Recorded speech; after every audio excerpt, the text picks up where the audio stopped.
സുഹൃത്തുക്കളെ നമസ്കാരം. പുതിയൊരു വീഡിയോയിലേക്ക് എല്ലാവർക്കും സ്വാഗതം. നമ്മുടെ പി സി ജോർജ് വന്നിട്ടുണ്ട്. പി സി ജോർജിന്റെ ഒരു ഫേസ്ബുക്ക് പേജ് വന്നിട്ടുണ്ട്. വേറെ വഴിയൊന്നുമില്ലല്ലോ, വീട്ടിലിരുന്നിട്ട് ഫേസ്ബുക്കിൽ ഇനി കുത്തിക്കുറിക്കല്ലേ വഴിയുള്ളൂ, അല്ലാതെ നിയമസഭയിൽ കയറ്റത്തില്ലല്ലോ. നിയമസഭയിലൊക്കെ എന്ന് പറഞ്ഞു കഴിഞ്ഞാൽ ആൾക്കാരൊക്കെ എന്ന് പറഞ്ഞു കഴിഞ്ഞാൽ സെലക്ട് ആയിരിക്കുന്നത്. അച്ചായൻ ഏതായാലും അച്ചായനും മകനും ഞാൻ നിയമസഭയിൽ അപ്പനും മകനും ഉണ്ടാകുമെന്നൊക്കെ പറഞ്ഞിട്ട് ഒരുപാട് വെല്ലുവിളിയൊക്കെ നടത്തിയിട്ടുണ്ടെങ്കിലും ഇപ്പോഴും രണ്ടുപേരും വീട്ടിൽ തന്നെയാണ്. ഏതായാലും ഫേസ്ബുക്ക് പേജ് നോക്കാം.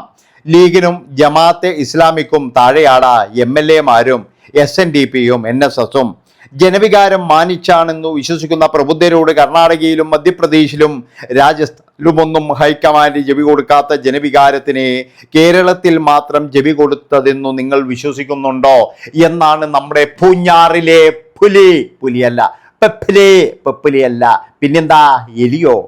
എലിയല്ല. ഏതായാലും പൂഞ്ഞാറിലെ സിംഹം എന്ന് സ്വയം വിശേഷിപ്പിക്കുന്ന പി സി ജോർജ് പറയുന്ന വാക്കുകളാണ്, വേറെ ഒന്നുമല്ല. അതായത് ലീഗ് ആണ് ഇവിടെയുള്ള മുഖ്യമന്ത്രിയെ നിശ്ചയിച്ചത് എന്ന് ഒരു കുത്തുകയാണ്, വേറെ ഒന്നുമല്ല. അതായത് VD സതീശൻ മുഖ്യമന്ത്രി ആയത് ലീഗിന്റെ പിന്തുണയോട് കൂടിയിട്ടാണ്. ലീഗിന്റെ പിന്തുണയല്ല, കേരള കോൺഗ്രസിന്റെ പിന്തുണയല്ല, എന്തൊക്കെ ആയിക്കഴിഞ്ഞാലും പി സി ജോർജിന് എന്താണ് ഇതിൽ കാര്യം? അതാണ് എനിക്ക് ചോദിക്കാനുള്ളത്. അതായത് പി സി ജോർജ് ആണോ ഈ സ്ഥാനാർത്ഥികളെയൊക്കെ നിർത്തിയത്? അല്ല, ഇയാളോട് വന്ന് ചോദിക്കേണ്ട ആവശ്യം എന്തെങ്കിലും ഉണ്ടോ? ഇയാൾ ഇപ്പോഴും എന്ന് പറഞ്ഞാൽ പിരിഞ്ഞു പോയത് കൊണ്ട് എന്ന് പറഞ്ഞാൽ സീറ്റുമില്ല, സ്ഥാനവും ഇല്ലാണ്ട് ഇങ്ങനെ നാലാപുറത്ത് ഇങ്ങനെ നടക്കുകയാണ്. എന്നിട്ടിപ്പോഴേ ഫേസ്ബുക്കിലൂടെ വന്നിട്ട് എന്നാ പിന്നെ എന്റെ വകയൊരു കുത്ത്, അത്രയേ ഉള്ളൂ, വേറെ ഒന്നുമില്ല. ഇപ്പൊ VD സതീശൻ ഇനി മുഖ്യമന്ത്രി ആകണമെന്ന് ഇവിടുത്തെ ജനവികാരമുണ്ട്. അതുപോലെ തന്നെ എന്ന് പറഞ്ഞാൽ കോൺഗ്രസ് പ്രവർത്തകരുടെ വികാരമുണ്ട്. പിന്നെ എന്ന് പറഞ്ഞാൽ നേതാക്കന്മാരുടെ വികാരമുണ്ട്, MLA മാരുടെ വികാരം വരെയുണ്ട്. പക്ഷെ അതൊക്കെ എന്ന് പറഞ്ഞു കഴിഞ്ഞാൽ ഡൽഹിയിൽ എത്തുമ്പോൾ മാറിപ്പോകുന്നതാണ്. അവിടെ ഇപ്പോഴും എന്ന് പറഞ്ഞാൽ നമ്മുടെ എന്താ പറയുക കേരള കോൺഗ്രസും അതുപോലെ തന്നെ എന്ന് പറഞ്ഞു കഴിഞ്ഞാൽ ഈ മുസ്ലിം ലീഗൊക്കെ എന്ന് പറഞ്ഞ അഭിപ്രായം പറഞ്ഞു എന്ന് കരുതി കഴിഞ്ഞാൽ അവരൊക്കെ ഉണ്ടെങ്കിലല്ലേ ഭരിക്കാൻ പറ്റുള്ളൂ. ഇവിടെ ഇപ്പം മുസ്ലിം ലീഗ് എന്ന് പറഞ്ഞു കഴിഞ്ഞാൽ കേരള കോൺഗ്രസ് എന്ന് പറഞ്ഞു കഴിഞ്ഞാൽ കോൺഗ്രസിന്റെ നട്ടെല്ല് തന്നെയാണ്. അല്ലാതെ നമ്മൾ വിചാരിക്കുന്നത് പോലെ കോൺഗ്രസ് ഒറ്റയ്ക്കൊന്നുമല്ല. കോൺഗ്രസിനെ സ്നേഹിക്കുന്നവർ, ലീഗിനെ സ്നേഹിക്കുന്നവരൊക്കെ ഉണ്ട്. പിന്നെന്ന് പറഞ്ഞു കഴിഞ്ഞാൽ ഈ ഒരു ഭൂരിപക്ഷം കൊടുത്തിരിക്കുന്നത് പിണറായിയോടുള്ള ദേഷ്യം കൊണ്ട് മാത്രമാണ്, അല്ലാതെ ഒരിക്കലും കമ്മ്യൂണിസ്റ്റ് പാർട്ടിയോടുള്ള ദേഷ്യമല്ല. പിണറായി വിജയൻ എന്ന് പറയുന്ന മുഖ്യമന്ത്രിയോടുള്ള ചെറിയൊരു പ്രശ്നം കൊണ്ട് മാത്രമാണ് ഇപ്പോൾ പിണറായി തോറ്റത്. അല്ലാതെ നിങ്ങൾ വിചാരിക്കുന്ന പോലെ എന്ന് പറഞ്ഞാൽ ഇതെല്ലാം കെട്ടിപ്പിടിച്ച് ഒരു സൈഡിൽ മാത്രം ഇനി അങ്ങനെയൊന്നും വിടൂല. ഞാൻ പറഞ്ഞല്ലോ, കേരളത്തിലെ ജനങ്ങൾ എന്ന് പറയുന്നത് പ്രബുദ്ധരാണ്. കാരണം എന്താണെന്ന് വെച്ചാൽ പി സി ജോർജിന്റെ അവസ്ഥ തന്നെ നോക്കിയാൽ മതി. പൂഞ്ഞാറ് എന്ന് പറയുന്ന ഒരു മണ്ഡലത്തിലെ രാജാവായി വിലസുമ്പോഴേ ഇദ്ദേഹത്തിന് കുറച്ച് തിന്നിട്ട് എല്ലിൻ്റെ ഇടയിൽ കുത്തിയിട്ട് മറ്റുള്ളവരെ അങ്ങ് പഴിചാരാൻ തുടങ്ങി. പിന്നീട് എന്ന് പറഞ്ഞാൽ ഞാൻ ഒറ്റയ്ക്ക് നിന്നിട്ട് വിജയിക്കും എന്നുള്ള ധാർഷ്ട്യത്തോട് കൂടിയിട്ട് അന്ന് ഇദ്ദേഹത്തിന് ഒരു നിലപാടുണ്ടായിരുന്നു. പിന്നീട് ആ നിലപാടൊക്കെ എന്ന് പറഞ്ഞു കഴിഞ്ഞാൽ പൂഞ്ഞാറിൽ പുഴയിൽ ഒഴുക്കിയിട്ട് പിന്നീട് വീണ്ടും വരികയും, അത് മാത്രവുമല്ല ഇങ്ങേർക്ക് ഏറ്റവും കൂടുതൽ ദേഷ്യം എന്ന് പറഞ്ഞാൽ മുസ്ലിങ്ങളോട് തന്നെയാണ്.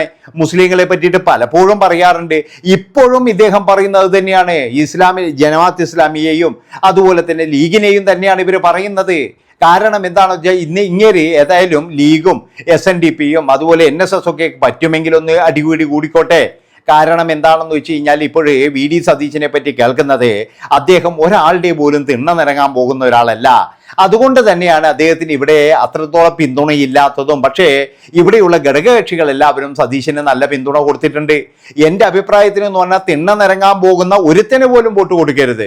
വെള്ളാപ്പള്ളി ആയാലും അതുപോലെ തന്നെ നായരായി കഴിഞ്ഞാലും ഇവരുടെയൊക്കെ തിണ്ണനിറങ്ങുന്ന, അല്ലെങ്കിൽ അവിടെയൊക്കെ പോയിട്ട് വോട്ട് ചോദിച്ച് കാലയിൽ വീഴുന്ന ഒരാളെ പോലും മുഖ്യമന്ത്രിയാക്കരുത് എന്നാണ് എൻ്റെ ഒരു അഭിപ്രായം. ഒരു പക്ഷേ എന്ന് പറഞ്ഞാൽ പിണറായി വിജയന് സംഭവിച്ചതും അത് തന്നെയാണ്. ഇതുപോലെ പോയിട്ട് അവരോട് കാണുകയും അവരുടെ വാക്ക് കേൾക്കുകയും ചെയ്തത് കൊണ്ടാണ് ഒരുപക്ഷെ ഇത്രയും എന്താ പറയുക ഭയങ്കരമായിട്ടുള്ള ഒരു പരാജയം CPM-ന് കിട്ടിയത്. ഏതായാലും VD സതീശൻ എന്ന് പറയുന്ന മുഖ്യമന്ത്രി നല്ല മുഖ്യമന്ത്രിയായി വരും എന്നുള്ളതിൽ യാതൊരു സംശയവുമില്ല. ഇവിടെ ഇപ്പോഴും എന്ന് പറഞ്ഞാൽ പലരും എന്ന് പറഞ്ഞു കഴിഞ്ഞാൽ അദ്ദേഹത്തിന്റെ ഭരണത്തെ എങ്ങനെയെങ്കിലും പരാജയപ്പെടുത്താൻ തന്നെയാണ് നോക്കുന്നത്. അദ്ദേഹത്തിന്റെ കൂടെയുള്ളവർ വരെ അതിന് ഉണ്ടാകും എന്നാണ് എനിക്ക് പറയാനുള്ളത്. കാരണം മുഖ്യമന്ത്രി എന്ന് പറയുന്നത് ജനങ്ങളുടെ മാത്രം വികാരമാണ്. അതുകൊണ്ട് ജനങ്ങൾക്ക് വേണ്ടിയിട്ട് പ്രവർത്തിക്കണം എന്നാണ് എനിക്ക് വീഡിയോയോട് പറയാനുള്ളത്. പി സി ജോർജിനും മകനും ഇനിയിപ്പോഴും എന്ന് പറഞ്ഞാൽ 5 വർഷം കഴിഞ്ഞിട്ട് വേണം അവർക്ക് എന്തെങ്കിലും പറയാൻ വേണ്ടിയിട്ട്. അതുവരെ എന്ന് പറഞ്ഞാൽ അവർക്ക് ഒരു ഇതുമില്ല. കാരണം എന്താണെന്ന് വെച്ചാൽ രണ്ടുപേരും പൊട്ടീനി, രണ്ടുപേരും ദയനീയ പരാജയം തന്നെയാണ്. ആദ്യം തന്നെ PC ജോർജ് ചെയ്യേണ്ടത് എന്താണെന്ന് വെച്ചാൽ ഇനിയത്തെ 5 വർഷമെങ്കിലും തൻ്റെ നാക്കടക്കിയിട്ട് നിന്ന് കഴിഞ്ഞാൽ ചിലപ്പോൾ ഇനിയും പൂഞ്ഞാറ് കിട്ടും. നാക്കടക്കിയിട്ട് ജനങ്ങളുടെ കൂടെ നിൽക്കുക, അല്ലാതെ താനാണ് വലിയവൻ, താനാണ് തൻ്റെ നമ്മുടെ ഗണേഷ് കുമാർ പറഞ്ഞ പോലെ എൻ്റെ അച്ഛൻ്റെ എച്ചിൽ തിന്ന ടീമുകളാണ്, അങ്ങനെയാണ് ഗണേഷ് കുമാർ പറഞ്ഞത്. അതുപോലെ തന്നെ PC ജോർജിനെ നാളെ പറയുമെന്ന് നമുക്കറിയില്ല. അതുകൊണ്ടാണ് പറയുന്നത്, ഇനിയെങ്കിലും നന്നാകാൻ നോക്കും മനുഷ്യ. അതായത് നിങ്ങൾക്ക് ഇനിയും നിയമസഭ കാണണമെങ്കിൽ ഉറച്ച ഒരു തീരുമാനത്തിൽ, ഉറച്ച ഒരു നിലപാടിൽ നിൽക്കണം എന്നാണ് എനിക്ക് പറയാനുള്ളത്.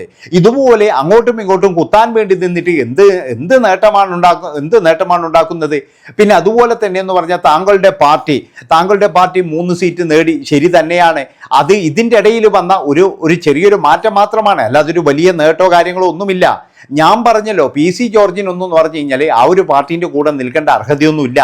അങ്ങേര് വിചാരിച്ച എന്താണെന്ന് വെച്ചാൽ ഞാൻ എന്തോ ഒരു മലമറിക്കും, അതായത് നമ്മൾ രണ്ടുപേരും കൂടി വിജയിക്കും എന്നൊക്കെ ഒരുപാട് കണക്കൂട്ടൽ, ഒരുപാട് മനപ്പായസം അദ്ദേഹം കണ്ടു. പക്ഷേ അതൊക്കെ എന്ന് പറഞ്ഞാൽ അവിടെയുള്ള വോട്ടർമാർ പൊട്ടിച്ച് കയ്യിൽ കൊടുത്തു.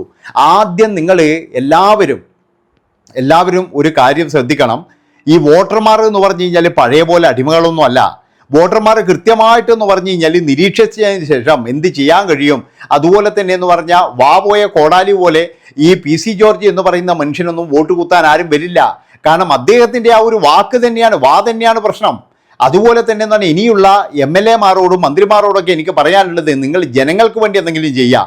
അഹങ്കാരം വെച്ചിട്ടോ അല്ലെങ്കിൽ മറ്റുള്ളവനെ എന്തെങ്കിലും പറയുമ്പോൾ തല്ലിച്ചതച്ചിട്ടോ അങ്ങനെയൊന്നും ചെയ്യാതെ ജനങ്ങൾക്ക് വേണ്ടി നിങ്ങൾ എന്തെങ്കിലും ചെയ്തു കഴിഞ്ഞാൽ അടുത്ത വർഷവും നിങ്ങളെ തന്നെ എന്ന് പറഞ്ഞാൽ ഇതേ മന്ത്രിസഭയിൽ നിങ്ങൾ തന്നെ ഉണ്ടാകും.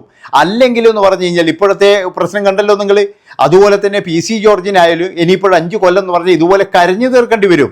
വേറെ ഒരു വഴിയുമില്ല. നിയമസഭയിൽ എത്തിച്ചിട്ടില്ലല്ലോ, ജനങ്ങൾ ചതിച്ചില്ലേ.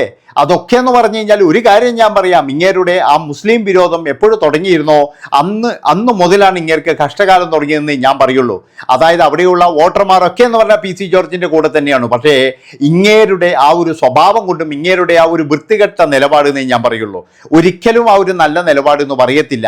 അതായത് ഒരുപാട് സ്നേഹിച്ച ഒരു യുവ തുർക്കികൾ ഇദ്ദേഹത്തിൻ്റെ പുറകെ ഉണ്ടായിരുന്നു.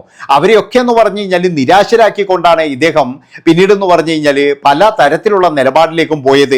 ഇദ്ദേഹത്തിൻ്റെ പുറകെ ഇദ്ദേഹം ആദ്യം കോൺഗ്രസിൻ്റെയും മാർക്സിസ്റ്റിൻ്റെയും ഒന്നും ആളാകാതെ ഒറ്റയ്ക്ക് നിന്നപ്പോൾ ഇദ്ദേഹത്തിൻ്റെ അതിൻ്റെതായ ഒരു പവറും കാര്യങ്ങളും അതുപോലെ തന്നെ എന്ന് പറഞ്ഞാൽ സ്വന്തമായിട്ടൊരു പാർട്ടി രൂപീകരിച്ചാൽ പോലും അതിലൂടെ എന്ന് പറഞ്ഞു കഴിഞ്ഞാൽ നല്ല രീതിയിലുള്ള വിജയം കൈവരിക്കാൻ കഴിയുന്ന PC ജോർജ് ഈ ഗതിയായത് മുസ്ലിം വിരോധം വെച്ച് തന്നെയാണ്. മുസ്ലിം വിരോധം എന്ന് തുടങ്ങിയോ അന്ന് മുതൽ PC ജോർജ് നശിക്കാൻ തുടങ്ങിയെന്നേ ഞാൻ പറയുള്ളൂ. ഉള്ള കാര്യം എന്താ പറയുന്നത്, ഇദ്ദേഹത്തെ പൂഞ്ഞാറിലൊക്കെ എന്ന് പറഞ്ഞാൽ വമ്പിച്ച ഭൂരിപക്ഷമായിരുന്നു. പൂഞ്ഞാറിലായാലും അതുപോലെ തന്നെ ഈരാറ്റുപേട്ടയിലൊക്കെ എന്ന് പറഞ്ഞാൽ ഉള്ള വോട്ട്, ഇദ്ദേഹത്തിൻ്റെ വോട്ട് ബാങ്കായിരുന്നു ഈരാറ്റുപേട്ടയിലൊക്കെ. അതൊക്കെ എന്ന് പറഞ്ഞാൽ ഇദ്ദേഹം തന്നെയാണ് ഇദ്ദേഹത്തിൻ്റെ നാക്കുകൊണ്ട് അതൊക്കെ അടിച്ച് തെറിപ്പിച്ച് കളഞ്ഞ് ഇപ്പോഴേ ഫേസ്ബുക്കിലൂടെ വന്ന് രോദനം തീർക്കുകയാണ്, കരഞ്ഞു തീർക്കുകയാണ് PC ജോർജ് എന്ന് പറയുന്നയാൾ. അയാളുടെ കരച്ചിലാണ് ഇപ്പോഴും നമ്മൾ ഈ ഫേസ്ബുക്കിലൂടെ കേൾക്കുന്നത്. നന്ദി, നമസ്കാരം.